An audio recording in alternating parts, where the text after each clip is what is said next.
Vegetation management is one of the largest operating expenses a utility carries. Utilities in the US spend $6 to $8 billion a year managing trees along their lines. And it's also one of the biggest sources of outages and catastrophic wildfires. And as we've all seen, that risk isn't confined to just the West either. The South, the East Coast, and Europe are all dealing with it now too. And it's only intensifying as storms get worse and fire seasons get longer. Fiona is running the company utilities are turning to as that risk becomes unavoidable.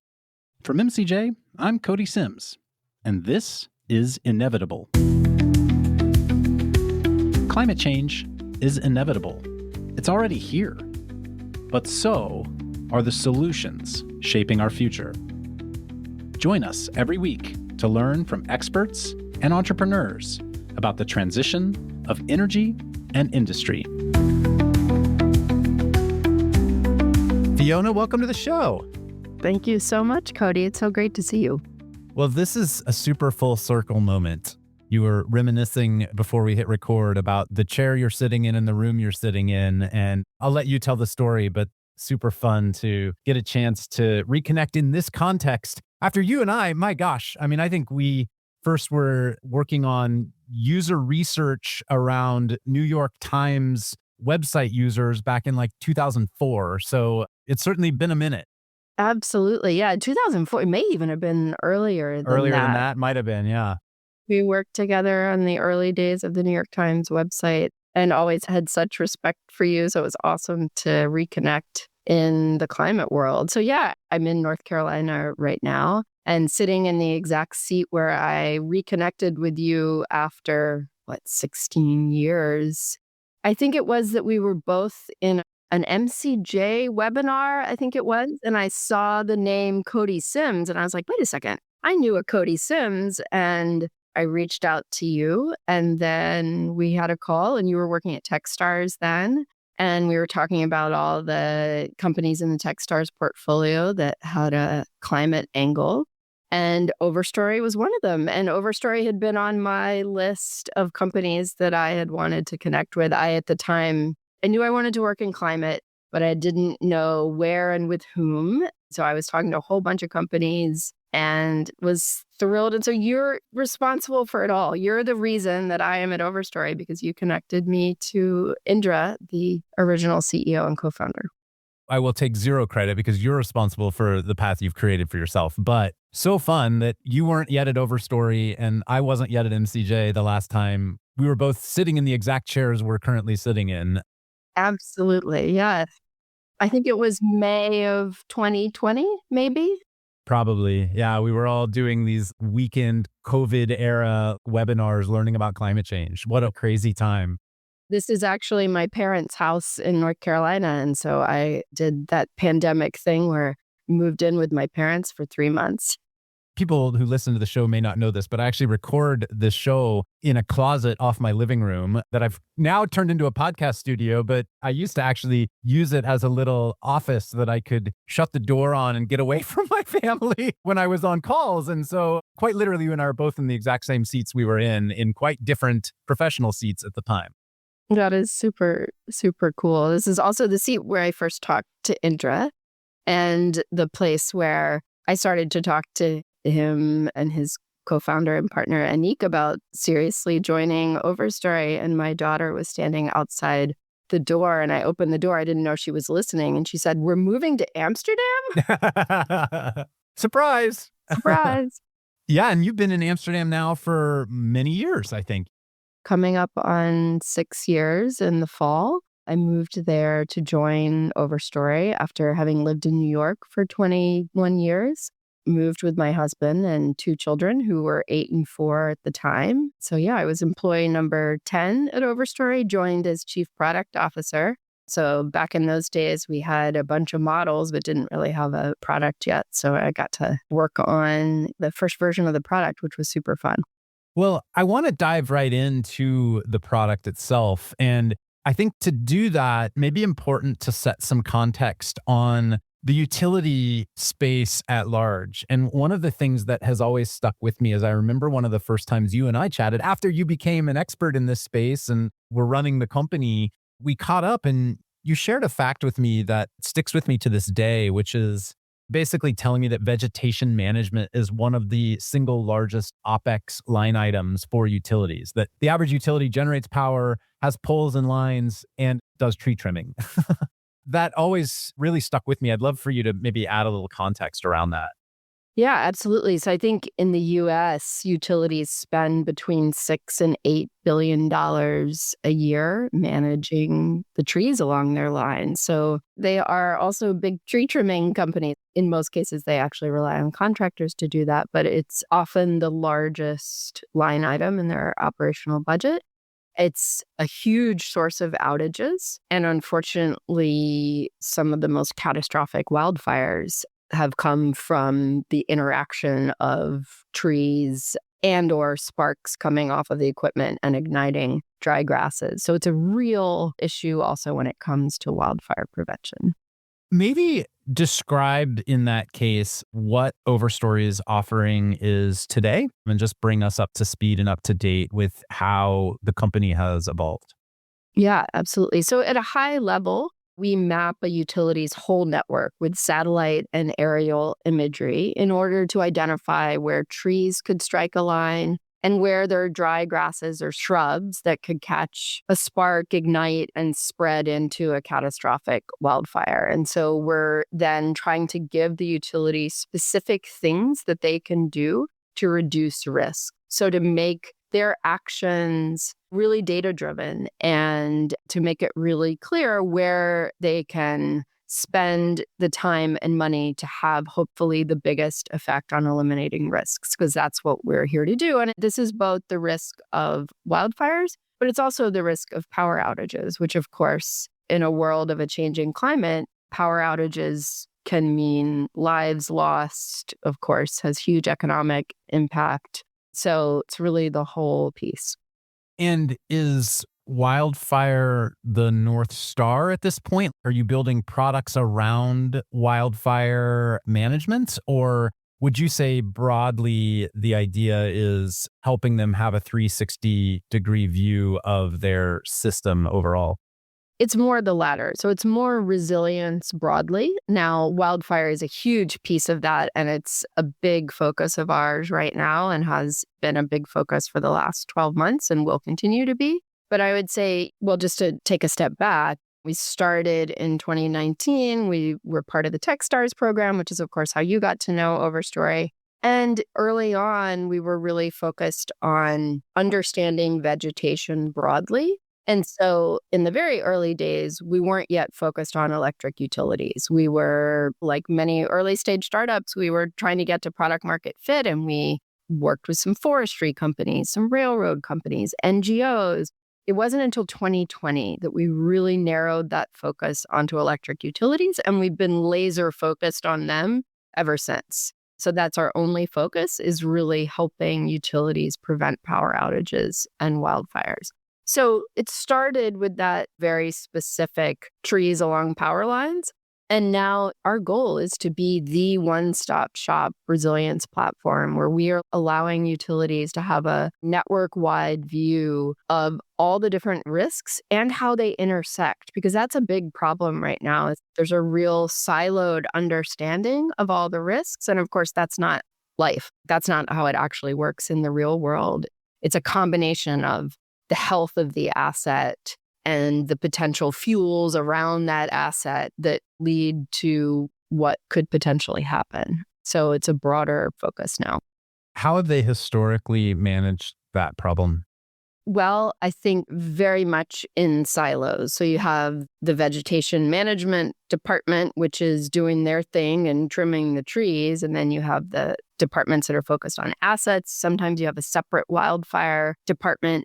So it is very siloed, and they're investing a lot in these areas. They're doing a lot. There's a lot of innovation. They're working with a lot of outside technologies. But I think if you talk to just about every utility that I talk to right now, they want a more holistic picture because they want to have a truer sense of where they can actually invest to have a real impact on being more brilliant. And how much of the need is better data, and how much of it is they don't even have the staffing capability to do the type of analysis that needs to happen today? I assume these utilities are dealing with the same workforce issues that every other industry is dealing with right now in terms of adequately staffing these types of functions. Absolutely. I think that there's huge staffing pressures right now. Of course, every utility is different. So I'm going to make some generalizations here. In some cases, of course, they do need better data and more data. But broadly, I would say it's pretty rare for a utility to say to us, please just give us more data and give us more problems. They generally feel like they can't even address everything they already know about. So it's really about helping them prioritize and make sure that they are spending the time and money. And there's also a huge safety component to this as well, because every time they send someone out into the field, there's safety risks. So if we can help them be even smarter about when they need to send people and when they don't, and where, and what equipment to send, that helps on all of those fronts. Is the regulatory space changing around them with respect to vegetation management today? Yeah, I think the regulatory space is always changing, and that's a very big aspect of what they have to deal with and what we really hope to help them deal with, to help them show in a very data-driven and specific way what they're doing and why, to be able to address all of these different risks. It's a big component of what they're dealing with. Maybe just before we go super deep into how the business is evolving, just describe the product. Walk us through what a utility sees when they're using Overstory and what ultimately they're getting from the system. At a high level, they see a bird's eye view of their network. So the only thing that a utility has to give to us in order to get to be onboarded onto Overstory is we have to know the location of their poles and lines. So it's a very seamless process. Often that data is not correct because in the past, they probably only needed to know where the location of a pole was to the fidelity of someone going out and finding that pole. But for us, and we're getting down into feet or in some cases inch level measurements, we need to really be certain that the pole is where we think it is. So we've actually built a lot of technology to help correct that data to be more certain about where the poles and lines are. So they get a sense of, okay, they can look a bird's eye view of where are the highest risks on their network. And that takes into account a bunch of different things. It's proximity of the vegetation to the line.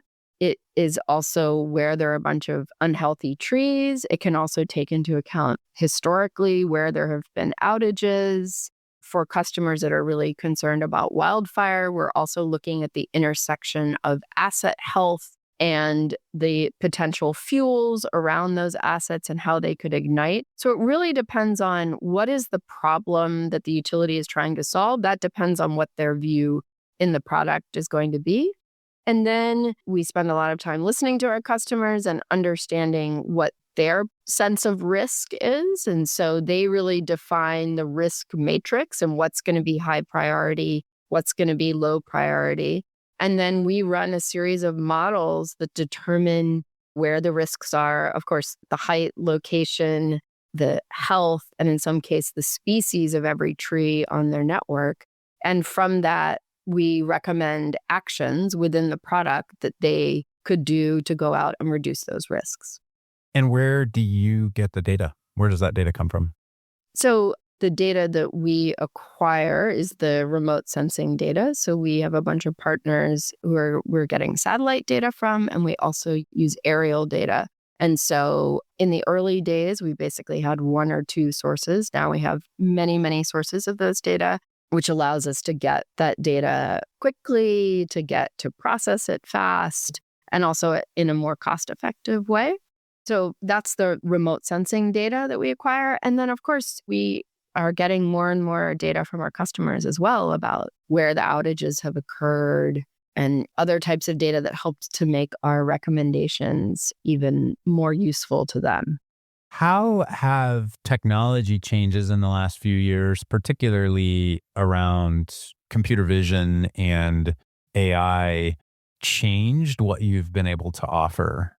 So I think, like every tech company in the world, we are remaking how we build the product and how we do everything we do every day. And so I think that LLMs broadly are helping us build our models more efficiently, build our product, troubleshoot, QA. That's a story that's probably not unique to us. On the computer vision front, almost all of our models are home built. That's very much a part of our intellectual property. So we are constantly staying on top of all the advancements on that front and getting more and more accurate so that utilities really feel like they can absolutely rely on all the recommendations that we're giving them. I saw a video. I don't know if it was you guys posted on LinkedIn or where it was, but it was you show a blurry bird's eye view picture of a bunch of trees with power lines, and then you ran a swiper over and it went down to, I mean, it looked like the highest resolution photo I've ever seen. And I was curious if you could describe what that is that you're overlaying on top of it. Is it you guys providing an intelligence layer on top of the imagery you're able to ascertain?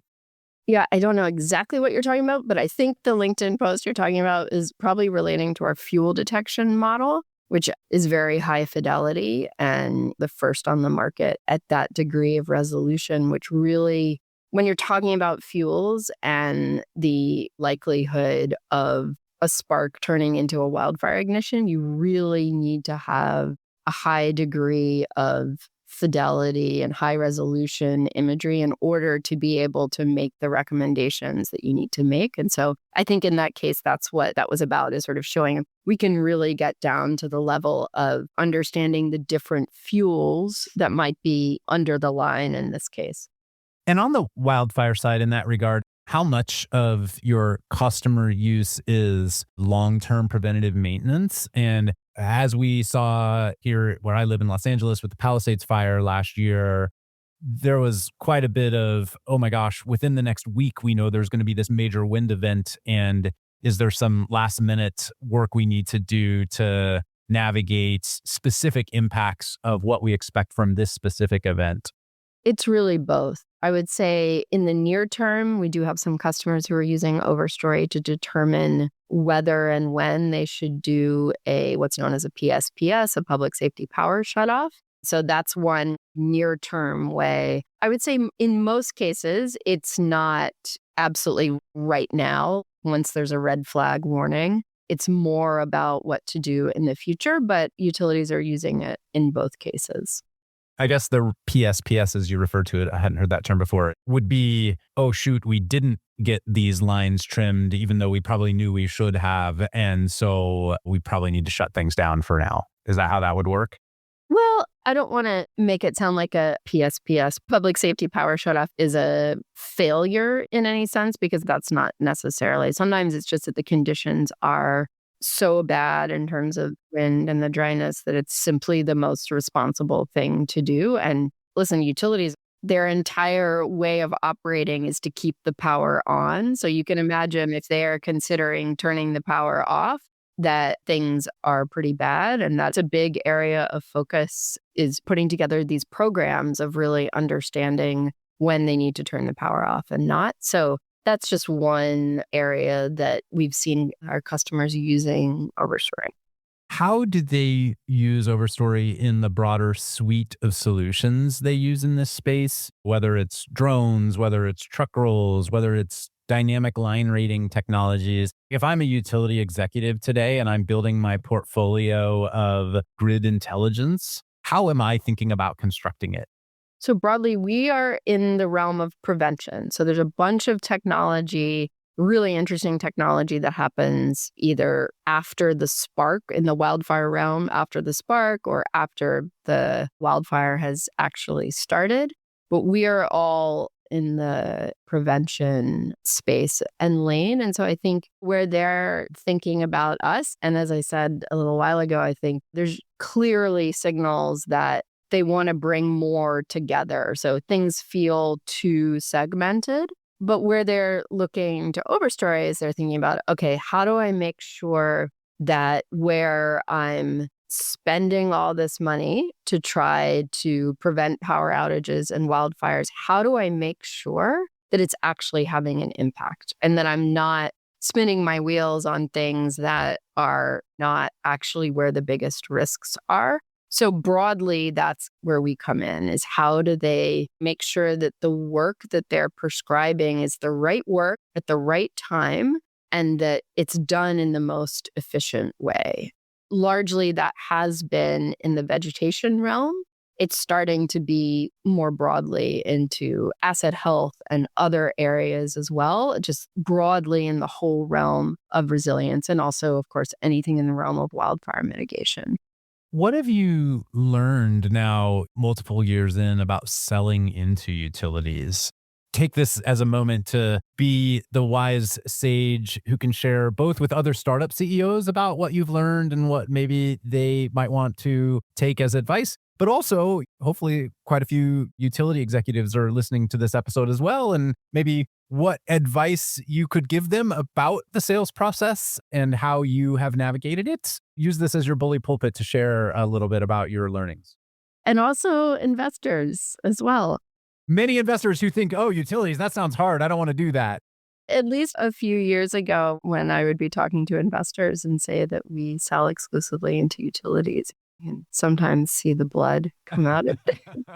But that has changed a lot. And I think that AI and the fact that the tech industry and utility industry, their futures are more entangled than they were a few years ago. And the tech industry has come to have a lot more, at least I hope they have, a lot more respect and understanding of just what it takes to generate all this power. But sort of getting back to your original question, we are all in on utilities for a reason. We are here to help communities adapt to climate change and to be more resilient. And we see utilities as being right at the heart of that. And you cannot solve climate change without having a resilient and reliable electrical grid. It just can't happen. That's why we think that there's just huge impact here. And that's why we've decided to stay focused on this one industry. Sure, utilities, and they will own up to the fact that they are often not the fastest moving group of people, but they've got a huge amount of risk that they're dealing with. And the risks are just getting worse each year. The storms, I talk a lot to utilities in the South and the storms that they're dealing with. The utilities now that are having to deal with wildfire risk in the South and in the East. PG&E runs this incredible wildfire conference every year. And there are East Coast and Southern utilities there, which would have been unheard of even a year or two ago. But now the risks that they're dealing with are real and ripe. And in many cases, they're existential. Listen, I understand why they want to ask a lot of questions, why they have serious cybersecurity requirements. All of this makes a lot of sense. You have to go in eyes wide open that this is not going to be a quick process.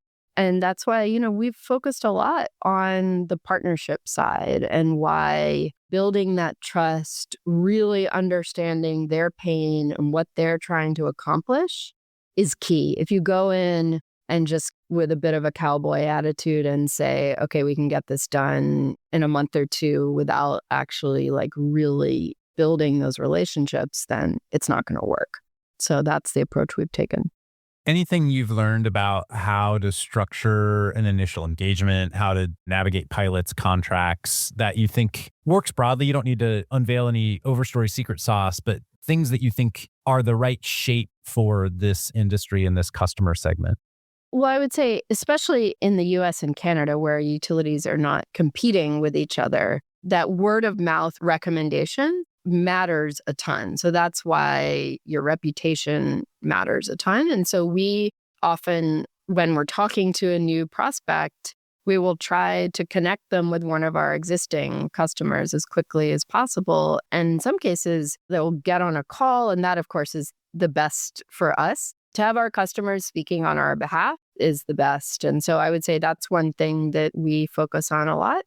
And we care deeply about that trust and reputation. And we're not perfect. We make some mistakes occasionally. And our approach is to own up and fix as quickly as possible because that's how you build those reputations. And you sell to everybody from giant utilities like PG&E to small rural co-ops.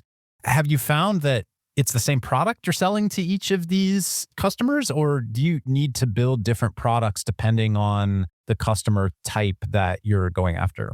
Our initial focus was on the co-op, so on the smaller utilities. And then we actually found that that product that we built for the co-ops had a lot of traction with the larger utilities, what are known as the investor-owned utilities. The bulk of our focus now is with the investor-owned utilities. So we serve 6 of the 10 largest utilities in North America. At a very basic level, they're trying to accomplish the same thing. They're trying to avoid power outages and wildfires. Of course, there's a different degree of resources. The budgets are bigger, often a different degree of technical depth, and some of them have in-house data science departments, whereas the smaller utilities don't. And so I would say it's a very different engagement process, but ultimately what we are giving them, we want it to be working for them and working in their systems. And that is the case, whether it's a very small utility or the largest. We have taken a very open approach. And one of our key results is how many programs have been permanently changed at the utility because of Overstory. That's how we measure success. Are they actually changing their workflows? Because if you're just dumping a bunch of data on them and trying to tell yourself you're doing a great job because of all the data, you're not. So that's why we have to meet them wherever they are in whatever system they're using, because that's how you're going to actually have an impact. And you talked about how many of these utilities are relatively siloed. They might have vegetation management in one department. They might have wildfire in a different department. They might have asset management in a different department. Do you have to go get all of them lined up to make your initial sale, or can you sell into one department and then expand the business into others? In the early days, it was quite a bit more siloed. We are now lucky enough, because of the reputation that we've built and because of the traction that we have, that most of our contacts are at the C level. And so therefore, we'll go in one department, but we have those broad contacts across the other departments as well. So we're able to pull it all in. And that's part of, I guess, landing bigger deals as you've become a bigger company. Exactly. How has the geographic interest shifted? You talked about in the US. Now you're talking to utilities on the East Coast and in the southern states. But outside of the US as well, where are you seeing lots of interest in wildfire management, in vegetation management, in uptime management? Obviously, the company itself is based in Europe and Amsterdam, but I'm curious what that overall, if I were to take a step back and look at what are the heat spots on the map around the globe that are really, truly, deeply worried about wildfires today? What does that look like? And how has that changed even in the time you've been in the role? So one technicality is we were founded in the Netherlands and we have a very global team. So represents about just north of 100 people, 16 nationalities, 16 languages spoken. We work from 12 different countries. So we are fully remote. And for a company of 100 people, I think one of the most truly global companies, at least that I know. But we actually flip.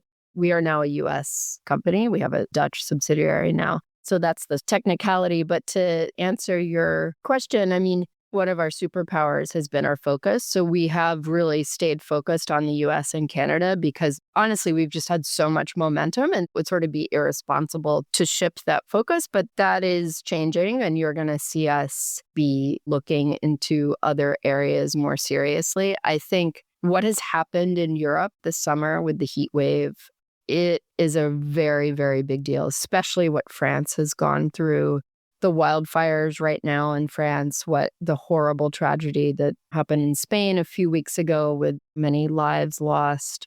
If you're asking, unfortunately, wildfire is a global problem. There's even wildfires in Britain and the Netherlands where there are known to be very wet countries. But I think the Southern European countries, and including France, is an area that are really feeling the pain a lot. The European Union is putting a lot of emphasis on firefighting. So that's an area that we're looking at. What's next for Overstory? And I'll ask the question in a very open-ended way. What's next on product?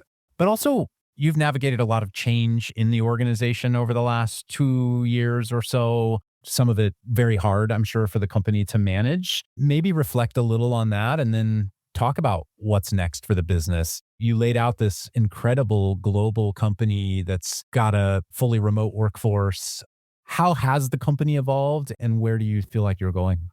We started with in 2020, I moved across the ocean to join a 10-person startup that was based in Amsterdam. And like every company in the world, in March of 2020, suddenly had to go remote. But at that time, we thought we were going to be going back into the office. We work in Amsterdam. And so that's why I picked up and moved my whole life after 20 years in New York to join these two amazing co-founders, Indra Den Bakker and Aniek Schouten, because I was just super excited about who they were as people and I wanted to build a business with them. And tragically, Indra was diagnosed with cancer in late November of 2023. So he and Aniek, who was his co-founder, but also his life partner, and Aniek was the COO, Indra was the CEO. And so they had to step away from the business overnight, literally.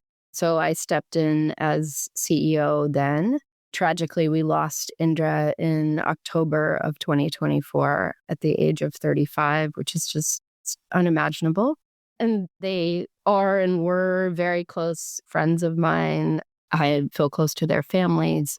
It has been a tremendous thing for the company to navigate. I know Indra would be so proud of how we have done that and resilient. So to transition into what's next for Overstory. So we really want to be the one-stop shop resilience platform for utilities. And I think resilience is a word, it's sometimes you could say maybe it's overused, but is absolutely a word that applies to our team. I mean, the way that we have dealt with what was truly a personal tragedy and really done Indra proud in everything that we've been able to build and how we've been serving our customers. I'm super proud of that. So yeah, what's coming next is stay tuned. There are going to be some exciting product announcements coming, but we started in the vegetation space, being the satellite vegetation people. We are already much broader than that in terms of the impact that we're having in the wildfire space and more broadly in how utilities are making decisions about how to create a resilient grid. And we're going to be building a lot that is right for the AI world that we are living in. And that's what we're excited about. First of all, thank you for framing the founding story the way you did. And obviously, I didn't know Indra super well, but knew him when he was in Techstars and MCJ. We made our very first investment in the company when Indra was leading the business. He's been on this podcast too. He's been on the show, an amazing visionary founder that we all lost way too early. And I think the way you described the resilience of the company and what you've built and what you've continued to build and your ability to step in and drive as a leader, Fiona, through that is unbelievable and incredible. And I can't even imagine the strength it took to do that over the last few years.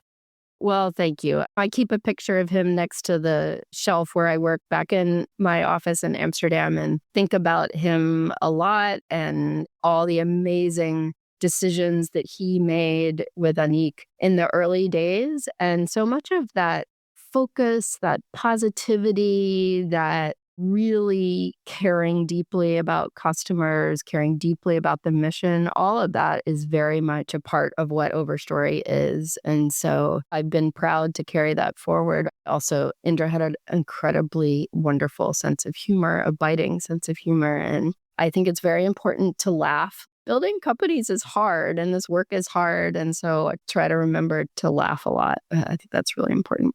That is a good lesson. And, and you're working in a space that is very serious as well. So I think being able to help a large, now global company also maintain its sense of culture, I'm sure has been interesting. What do you guys do? Do you do team offsites, or how do you navigate that largely distributed team? So we believe fully in remote work and think that our ability to tap specialized people in all corners of the globe comes from the fact that we let people work where they're working. I also am really proud of the fact that we're about 50% female. And I think that that is not all that common in deep tech companies like ours. And I think that flexibility, we work really hard. We care deeply about our work, but we also prioritize life too. And that's a good thing. So we believe deeply in remote, but we also care deeply about our time together in real life. Before I worked at Overstory, I worked at Meetup, which is all about bringing people together, the power of bringing people together in real life. I care deeply about that as well. So the things that we do, the whole company comes together once a year, usually in Europe in different fun places. And so we spend 3 or 4 days together, really just connecting with the importance of our work. So that happens once a year. We also have mini team gatherings. So the different teams will get together in different spaces. And then we also give everyone at Overstory a budget to go meet up with other Overstorians. And the only requirement is there's at least 3 people there, just so you can't go visit your friend Sam in Stockholm, but at least you need to bring some people together. And that has been awesome. So it's all self-organized, obviously, and it brings together people from different departments, different disciplines. They've rented a house in San Sebastian and they just come together and co-work and go hiking. We've gone to Athens, to Stockholm, to Edinburgh, Montreal, lots of great connections. I'm not going to tell you we've 100% cracked the code, but we are very intentional about this. We're constantly evolving, trying to keep that connection. And I think it's working. We're a remote culture at MCJ as well, much smaller team than you. But I'm curious, there's a bit of a movement right now of people wanting to go back to the office. In particular, I would say a lot of young people I talk to in their 20s are looking for that personal connection. How have you navigated that portion as the leader of the company here? So the great news is that with the size and scale that we're at now, there are natural hubs that have formed. So we have mini hubs in New York City, in Philly, in San Francisco, in Philadelphia, certainly in Amsterdam, in London, even a mini hub in Porto, in Portugal. That's not terrible, not a terrible place. Very, very nice place. We have a few within an hour or two of Paris. And so we give everyone a budget for co-working every week. And so it's not required by any sense of the word, but a lot of folks, they genuinely like to get together and they do that ad hoc. So that's really great.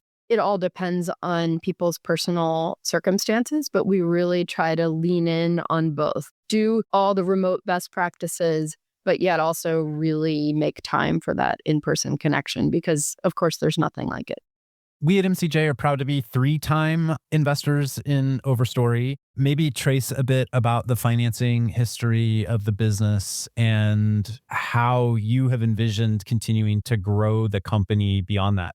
Yeah, we are thrilled to have MCJ as a multi-time investor. And we started by talking about I am at Overstory because of MCJ 100%. That is how I connected with them. And we've had multiple people who have also come because of the larger MCJ community. And so we really continue to thank you for that and the high caliber connections and just the high caliber of people that come into and out of the MCJ world. So that's a very, very much a part of the Overstory story.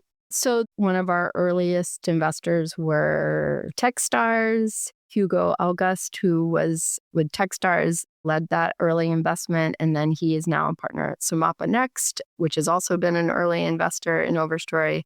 Pale Blue Dot, a very significant early investor for Overstory out of Malmö in Sweden. So a lot of our earlier investors were European. We brought on quite a few more American investors. By the way, just a plug for Pale Blue Dot. Anyone who wants to really dig in on the European climate space, they host an amazing event which I was planning to be at this fall, and then I've had to cancel, unfortunately, but an amazing event in Malmo every fall called The Drop, Totally agree. which is really the place to be, I think, for European climate tech. It is wonderful. Yeah, I was there 2 years ago. So also totally agree with that plug. They've built a really, really good community. So that's awesome. So yeah, we are lucky to have some wonderful, wonderful investors. And we talked about this company has been through a lot. And those investors have 100% been through that with us and have been really, really supportive. Closed our Series B late summer last year, led by Bloom, which is a wonderful fund based in London, also have an office in Amsterdam, also brought on EIP, Energy Impact Partners, which has strong ties in the utility world. And then all of our other investors have participated in all the follow-on rounds. And so I feel really, really lucky to have the investors that we have. And we're not fundraising now, not looking to fundraise in the near term, but the quality of the people is really, really important to me. And so whatever new investors that we bring on, it's a partner in building this business. That relationship is really, really important. We're lucky that I think that we can get money from a lot of people. But to me, it's about who are the people who are going to join the journey with us. Where do you need help right now? Well, we are hiring for a bunch of critical roles. So go to overstory.com and check out the careers page. And I would say MCJ World is a great source of great talent. So especially in the engineering and product realm, we've got a bunch of key open positions. So I think that's the main area where I would ask the listeners of this podcast to send great people our way. I'm a little bit biased, but I think it's a fabulous place to work. Fiona, you're building a company that when you are wildly successful, the world doesn't know what you did saved lives. Your customers should know. I assume you're helping them maybe understand a little bit about like, oh, this work that we helped you do a year ago, if you hadn't have done it, here's the counterfactual. How do you think about your impact in that regard? It's this sort of, I don't know the right way to phrase it, but this unseen hero role that you fill. For us, talking about the number of catastrophic wildfires that we've prevented, that would be ridiculous. At least to actually put forth a number would, at this stage in the journey of utilities tracking their ignitions now, there's a growing degree of sophistication on that front. PG&E, for example, their ignitions data is incredible. But many other utilities do not have that data. And even if you can track your ignitions, of course, there's a lot of other factors that go into what becomes a catastrophic wildfire. So I'm not going to lie, it's hard for the business that we're in to come up with the exact impact measurement. In the early days, we looked as a very broad measurement just in terms of the miles that we were analyzing as a proxy for impact. Now we're much more focused on, and I mentioned it earlier, is how many utilities are actually permanently changing operational programs because of Overstory. And that right now is the closest proxy that we feel like we have to saying, okay, what kind of an impact are we having? Of course, we have one customer in Canada who can attribute a 45% drop in vegetation-related outages to using Overstory. That is incredible. In many cases, the data, the fidelity of being able to track that, and the last thing we want to do is put out phony numbers, but I certainly hope in the future to be able to have more reliable data points like that to be able to share. But we know, just based on the customer feedback, the size of the contracts, et cetera, we know that the impact is there. But exactly how you talk about things that you've helped them avoid is tricky. Well, it's an amazing challenge that you all are taking on. And I assume each of the employees at Overstory hopefully recognize there probably are many sliding door moments in the world that Overstory has flipped the narrative on because of the work you've done, that if your platform hadn't been there, things in the real world would be very different than they are today for many, many lives out there. Yeah, I still interview every candidate before they join Overstory, and I talk a lot to those people about why they want to join Overstory. And so I know that having a real impact on this front and helping to make communities safer in the face of climate change is why people want to work at Overstory. I certainly hope that the team feels that, and we try to talk about it a lot as a team. It's why I'm working at Overstory. It's what I want my life's work to be. And so I'm not going to fake it. I'm not interested in working on something that doesn't have a real impact. Fiona, thank you so much. This has been awesome. It's great to catch up. Congrats on all that you've built and all that you're doing to lead this company. Well, thank you, Cody. It's great to chat with you. Thank you for everything that MCJ has done for Overstory over the years. And yeah, look forward to many more chats and connections in the future. Inevitable is an MCJ podcast. At MCJ, we back founders driving the transition of energy and industry and solving the inevitable impacts of climate change. If you'd like to learn more about MCJ, visit us at mcj.vc and subscribe to our weekly newsletter at newsletter.mcj.vc. Thanks, and see you next episode.